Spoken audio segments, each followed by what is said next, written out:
Hey, it's Brad Cox here from American Terror, and you're listening to the Brutally Delicious podcast.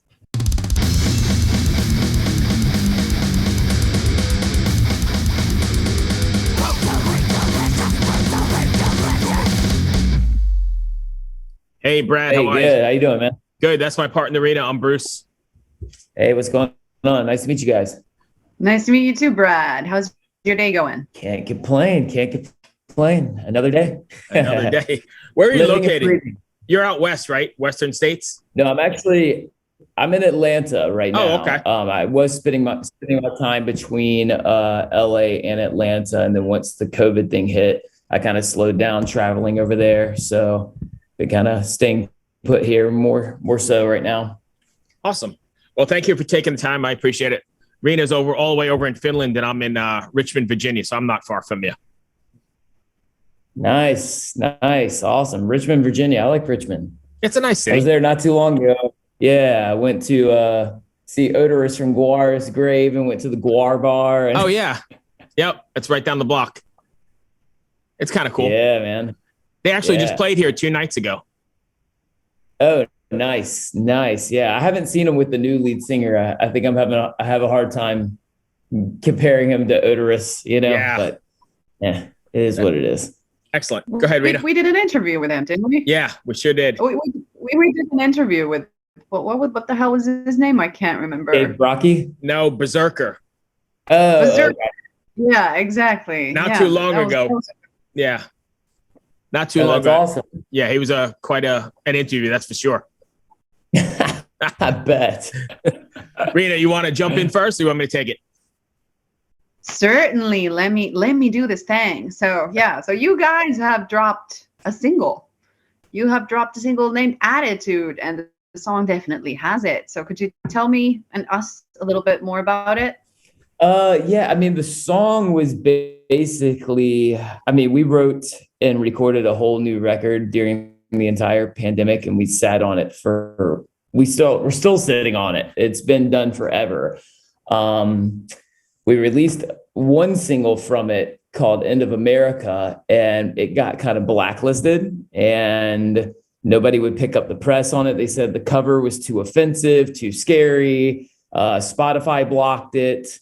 So we pulled it, and we've altered the front cover for now. But when we release it again, we will do t-shirts and probably an alternate vinyl pressing with the original front cover. But I guess that's just the times we live in, of political correctness and all that kind of crap. But remember, this did happen with Heavy Petting Zoo with no FX back in the day. Right? Yes. They did have that. But what is in that cover? I want to know. This is the best promo you can get. It was nothing crazy. It was just me hanging from a noose in front of American flag. Yeah. And they said it was too polarizing, and I was like, so you guys will do press pieces with Cannibal Corpse and all this kind of stuff of people being mutilated, but I can't do something that's real. And they were like, it's too real. That's the problem. That Cannibal Corpse is fantasy, but this is reality. And this is what people are suffering through right now. And I'm just like, it's more the reason to get it out there. You know what I mean? Do you think they're suffering? Everybody's just hanging from nooses in front of flags. Just such a common thing. We can't throw it out there right now. Like, what the fuck? Do you think this would have been? Sorry. Do you think this would have been deemed offensive prior to all this nonsense? I don't think so. No, I don't either. I really don't. I just think everybody is so touchy and so on edge. Yeah. That everybody's just looking for a fight and everybody's looking for a problem. And so that's why, following up to the question about Attitude, I got tired of waiting, and, with that, us pulling that other single, I was like, well, let's just do a new single that has a safer front cover, but is still equally full of piss and vinegar. And, I was scared to release it a little bit just because it does tackle racial issues and, stuff that is very highly sensitive. But I was kind of like, at this point, I don't really care, they can't judge it by the front cover. So they're going to have to listen to it. And at that point, I'll own anything that I say in it. And it is what it is. So it just basically was like, let's just go ahead and get the worst thing on the record out there that might ruffle the most feathers and call it a day and move forward from there. So kind of like a no fucks given attitude, just put it out and be done. 100%, 100%. I just didn't care. I just got to the point where I think I just basically got fed up with just having to play nice with everybody and everything. And, I just miss the days where you can actually joke around with people without somebody being like, what do you mean by that? What are you trying to say? And it's just like, Jesus Christ, like fucking relax, man. Right. Like I'm just sick of it. So it's kind of like, you know what? I'm just going to put it out there. And if you want to pick a fight, I'll rebuttal. I mean, it is what it is. I will stand my ground. I will say my mind, and I'm not going to let anybody censor me anymore. It's not worth it, because that's not what America is about and what we stand for. And it's, it's just crazy that other countries that, that have had like dictatorships and everything like that almost have more leniency on some things than we feel like we have right now. We're totally choked by everything. And I'm done. Yeah. Good for you. That is a good point. And I think we need more people like you who are like not willing to cave in front of the pressure. Cause like, obviously there's nuances to these things, and God forbid me trying to draw some sort of line and say that here it is and nobody cross it. But of course there's things that are like harmfully offensive, something that can actually cause some sort of real concrete harm to a group of people or a single person or something like that.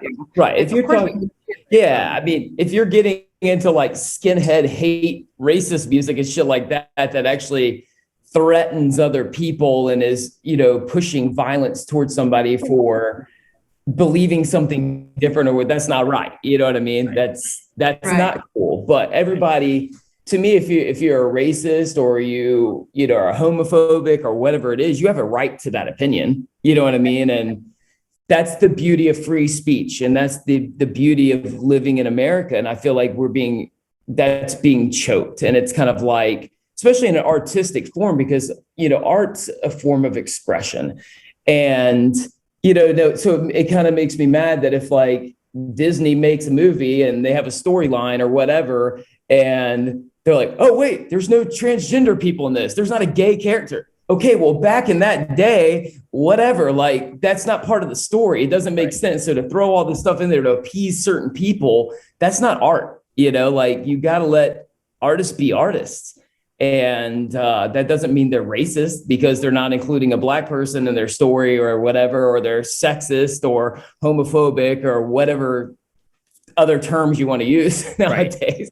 That doesn't mean that. It's just not part of the story. And as songwriters and as film writers and as authors and everything, you're a storyteller and you're telling a story. And there is a time and a place for those stories to be told, but don't criticize every little thing and put it underneath a microscope, and judge it as that. If you look back in the 80s at like NWA, they were cracking on Mexicans, white people, themselves. Guns N' Roses. And themselves. Right. In themselves, absolutely. Everything went. And same thing with Guns N' Roses. It's like they're dropping the N-word, but they're still going on tour with NWA. And it was like, it didn't mean he was racist. He was telling a story. I was just listening to Lies. I think it is the acoustic version of Guns N' Roses where they did Patience. And there's like 5 songs on there. Probably 4 of them. I don't even think the record companies would release nowadays, because it's changed so much. I mean, he just said what was on his mind, and it was all artistic expression. But I said to my wife, listen, I don't think these songs could even be released in 2021.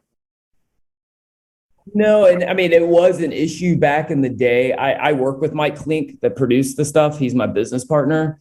And, back in the day, it was an issue for that. The label said they weren't going to release it. And Guns N' Roses said, okay, we're just going to release it on our own. And they were like, never mind, we want the money. Right. Yeah.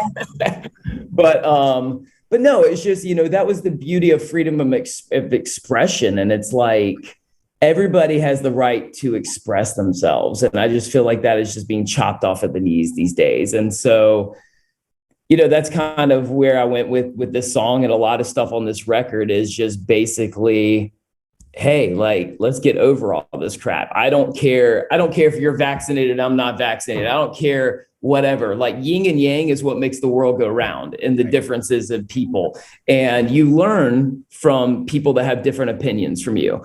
And that's how things grow and how things evolve. If everybody thought the same way and did the same things, the world would be a really fucking boring place. So, I don't know. Absolutely. Yeah, you're right. And there's a big difference between like critiquing a work of art after it's come out. Like, you're allowed to have your own opinion of it. You can hate it. You can say that, hey, I wish this shit didn't exist, but your wish is not a command, Right. And there's a difference between that and sort of trying to cut something at the root before it even has a chance to grow. And I feel like the latter is what is happening now in so many respects, that you can't even get to that point where somebody can hate what you did. They're just going to hate the idea that you're going to do it. And that fucking sucks. And I mean, it goes in within the industry that people are scared to speak their mind and scared to speak how they feel, because they're scared this person at this label won't talk to them anymore. And this won't, because it's not politically correct and it's not this. And it's like, oh my God, what has happened? Like, why can't we just be different human beings and like still appreciate what is built together? Like, right. I'm not asking anybody to think the same way I am. I'm not asking for that. I don't want that. Right. But I do want to express how I feel and maybe make you think about it, and have a different, think about that perspective, because there's so much stuff that I've learned from people that are on a totally different playing field than me, politically and socially and everything, that has made me grow as a person because I listened to their perspective. And I feel like, as a country and as, coming together as a nation, we're not going to grow anymore because everybody's closed-minded to the differences, and they don't want to hear your opinion. They don't want to hear my opinion. They don't want, if it's not theirs, forget it. And that's just fucked up. But that's another thing though. But that's another thing though about the like conversational culture that we have these days, and I think it's the same here in Finland than it is in America, that there is this weird demand that everybody's opinions should matter just as much when they fucking don't. No. They really, really don't. Like, somebody who knows epidemiology, his opinion is much more important than mine on the pandemic, where I know nothing about like viruses and shit. Like, it doesn't matter what I think about that. I feel like, that we have these situations where in the media, for instance, you must have all the voices equally represented. So there's this crystal healing person talking to some like medical professor about things, and you're supposed to treat those as equal so nobody's feelings get hurt. That's just stupid. Right. I don't know what you think. Tell me, Brad. I mean, unfortunately, I feel like no matter what, the media is going to pick and choose I feel like they're going to go for the person that's trying to heal with crystals, as opposed to another scientist that has a combating view, because that other scientist that has a combating view doesn't play into their narrative. Right. So they're going to try to make the opposing side look like a kook. You know what I mean? And so they're picking and choosing what fits their narrative. And unfortunately, people believe it and don't think for themselves. And it's hilarious to me, because I have so many friends that, claim to be punk rockers and all this kind of stuff, that are like, I'm punk till I die, and Antifa and all this kind of stuff. But yet they listen to everything the government tells them, and they want handouts from the government. They're going and doing what they're told. And I'm like, that's the opposite of punk rock. Punk rock is supposed to be questioning authority. Right. Question authority, question fucking everything. And I'm not saying that, the vaccines are wrong or anything, or not getting one's wrong. It doesn't matter. Question everything, and come to your own conclusion, what's best for you and best for your life, but don't listen to the mainstream everything of what they're trying to force feed you to fit their narrative, you know. That's all. Like, I don't care what fits you. It's just think for yourself. And that's where I get frustrated of just that whole thing has been lost of people thinking for themselves. And if people do think for themselves, then all of a sudden you're an anti-vaxxer, or you're a racist, or you're a homophobe, or you're a, you know, anti-Semitic or whatever. And it's like, no, I'm just questioning. I'm asking questions. This is the only way I can get answers, is if I ask the questions. That doesn't make me anything, you know? Yeah, I completely answered your question or not. Yeah, no, I no, it did. Great. I love this conversation, but it's, you know, this is exactly what I meant about, like, you know, just cutting it off at the root before it has a chance to grow. If you can't like contemplate on things, if you can't ask questions, if you can't like entertain thoughts without saying that this is the truth and this is the statement I'm making and it is me, you know, that it stifles the conversation. And you're completely right. We can't grow. We can't like find these new perspectives. We can't find new people to connect with. Like, and that's really important, that we start like closing up ourselves into this little bubble of like-minded people, right, who are basically almost like a hive mind already. And that doesn't get you anywhere. It just creates several bubbles with people in them when you want to break those and get those new connections. But would you say that that's the attitude, or that's the main sort of thing that you wanna portray with American Terror, is the think for yourself? Pretty much, philosophy? Yeah, because it's hilarious because, you know, End of America, we never put the video out because it got chopped off so quick, you know, through Spotify and everything else. We didn't release the video, but you know, it's like I sent the video to my brother, and he is ultra liberal, you know, and I was thinking he was going to find the video cool and all this kind of stuff, but he saw it as like right-wing propaganda. And I'm like, how in the world are you getting that? It's because that's what he wanted to see, you know? And it's like, I feel like people are looking for what to look at, you know, look at it either way. Like, everybody in the band is split politically, like, you know, like, so we're not like a Rage Against the Machine or something trying to force this one political message of anything.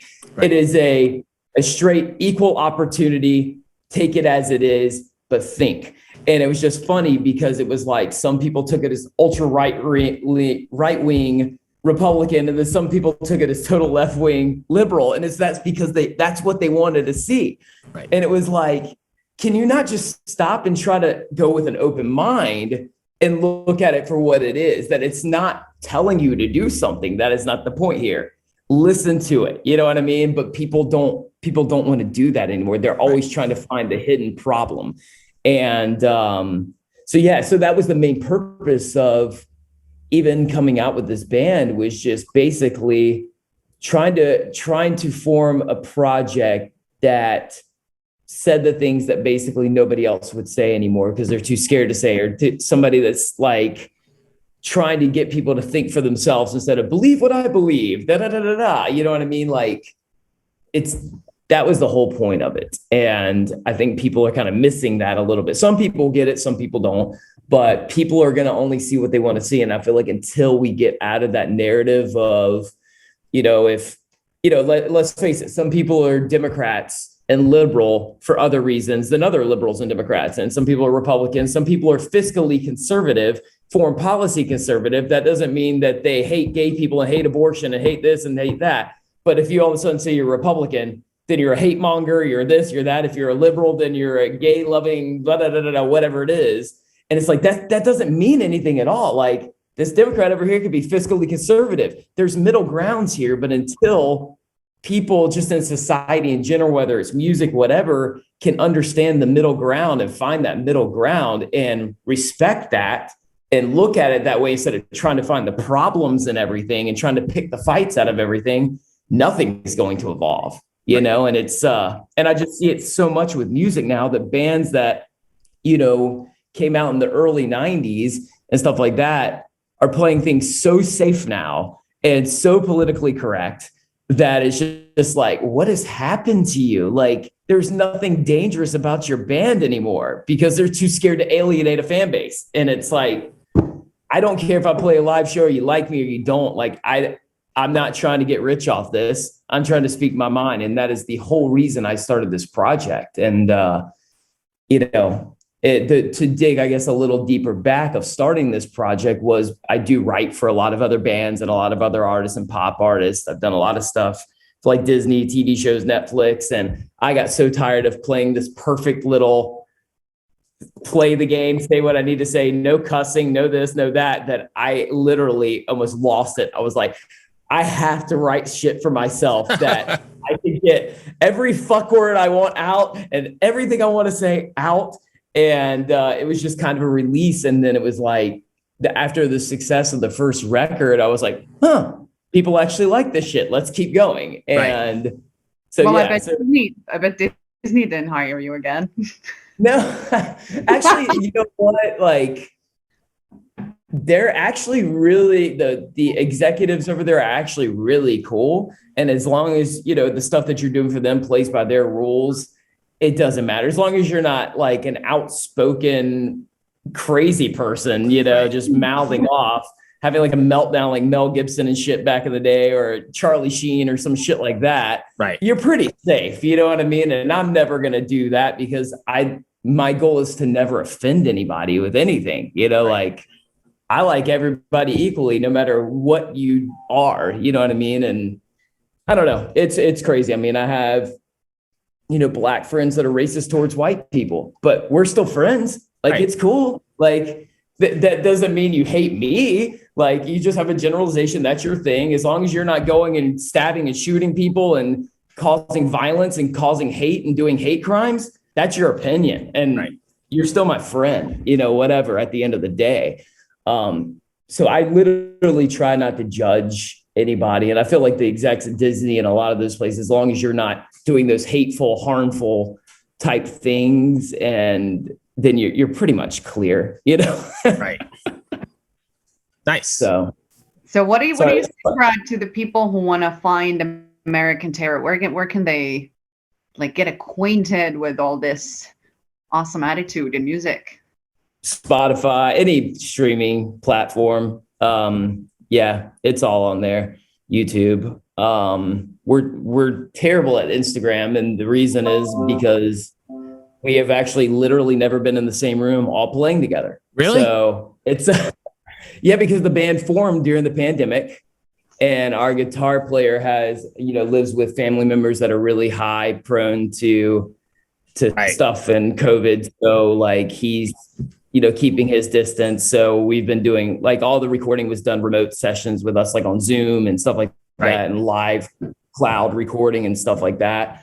So it's been hard for us to get real social media type stuff when we're not all in the same room. Me and the drummer, Rob from Skid Row, we're the only ones that actually go out and hang out and do things. But yeah, it's just the band formed in a weird time, and it just kind of, it is what it is.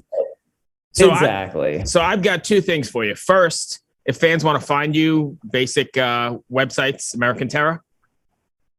God, I'm horrible at this. I think it's AmericanTerrorBand.com. Okay. But yeah, I mean, just if you Google American Terror Band, it'll pop up. And you guys are fairly active. Yeah, I mean, we're actually going to have a couple new singles coming out soon. We have, like I said, we have a whole new record in the can, and I'm really excited about this record because it is, it does approach more into that, like middle ground with people, and so I'm really excited about it. It's just waiting for the right timing to put the whole thing out. Sure. But I think we're just getting to a point where we're like, screw it, we can write a whole nother record in a month. It's fine. That's what great. I mean? So lastly, we have a little segment here we like to end with because people like to laugh. It's kind of a ridiculous question of sorts. And if you seem like you're game, I've got a deck of cards of 3 different games. If you pick 1 to 3, I'm just going to read you a question or whatever it is, and we're going to go from there. We got 5 minutes. Okay. Give me a number, 1 to 3. I hate odd numbers. So I was going to say, don't tell me what to do. 2? Exactly. Screw you, man. Don't tell me to pick a number. So you don't like odd numbers? I picked card number 5. How about that? Exactly. All right. I'm just going to go for it then. You ready? I went with 1 since you didn't pick 1. All right. I said two. You said two. All right. All right. I didn't hear you say two, but all right, we'll give it for you. You ready? The horsefly is the fastest flying insect known to science. How fast can it fly in miles per hour? I'm going to say 65 miles per hour. Man, you are not even close. It's 90 miles an hour. What? 90 miles an hour. Yep. It's way less. That's pretty impressive. More? All right, we're going to have another one for you here. Go ahead. All right. Go ahead, Riina. 90 miles an hour. No, I was like, I'm just stunned. Like, you know, that was the real number. Because doesn't a cheetah run like 65 miles per hour and it's the fastest animal? I'm not sure. Like that. You what is the answer to the fastest animal? Brad should know. He's the one who picked it. Hey, what's the 90 miles per hour in whatever you guys do over there in the metric system? What is that shit? 90 miles. Yeah, a mile is it's like a kilometer and a half. So that would be somewhere 130 kilometers per hour. That's really fucking fast. You would get a ticket. All right. You good for one more? Yeah, let's do it. All right. Approximately how many taste buds are on the human tongue? Oh, God. I know it's like, isn't it like hundreds of thousands or something? It's not hundreds of thousands and it's not 4. Thousands. We're going to go with 9,000. 9,000. Wow. Okay. 9,000. Yeah. So you definitely have a few to burn when you eat something hot. Right. And lastly, do you consider cereal a soup? No. Why? that was firm. But why though? Isn't soup something in a bowl you eat with a spoon? Like a liquid? It is, but I consider a soup broth based, where cereal is milk based, oatmeal is a water absorbed in base. So yeah, to me, soup is anything that kind of has a broth. But you got to see things my way. My way is the only way. It's soup. You know what? I'm gonna ponder on that, and I'm gonna go in there with an open mind next time I make some cereal, and I'm gonna pretend that I'm eating soup and it connects, and see if it works. See if it resonates. Yeah, see if it resonates. Do it in a fancy restaurant and bring your own cereal. Right.